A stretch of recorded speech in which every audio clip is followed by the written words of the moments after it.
Ishte një moment që ndodhi shpejt, por që flet shumë. Ludo i thot labinotit, me një ton që në dukje duket si shaka, ke 1000 franga nga unë, hidhu në ujë në pishin.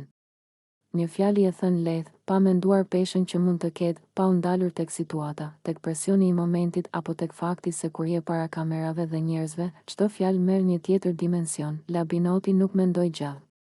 Reagimi i tij ishte i menjëhershëm. Ai hoqi mikrofonin dhe pa asnjë hezitim u hodh në ujë. Një veprim i drejt për drejt, impulsiv, që tregoi sa i fortë mund të jetë ndikimi i një fjale, i një sfide apo i një ofertë të thënë në sy të gjithëve. Por këtu nuk bëhet fjalë vetëm për hedhjen në pishin.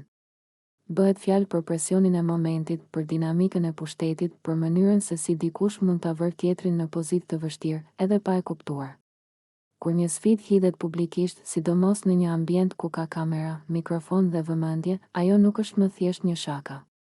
Ajo kthehet në provë, në test, në një situatë ku refuzimi duket si dobësi. Fakti që labinoti e hoqi mikrofonin para se të hidhej në ujë tregon se ai e kuptoi se po hynte në një situatë jashtë normales. Ishte një veprim instinktiv, sikur të donte të largohej për një çast nga roli, nga zëri, nga ajo që përfaqësonte në atë moment. Dhe prap, u hodh. Sepse ndonjëherë presioni është më i fortë se arsyeja. Ky episod tregon sa lehtë mund të kalohen kufit mes shakas dhe vënies në siklet, mes lojës dhe nxitjes për veprime të pamenduara. Një fjali e thënë për gallat mund të çojë në një veprim real, me pasoja reale, dhe kjo është diçka që nuk duhet marrë lehtë, nuk është çështja tek parat, as tek uji i pishinës. Është çështja tek përgjegjësia e fjalës dhe tek ndikimi që kemi mbi njëri tjetrin.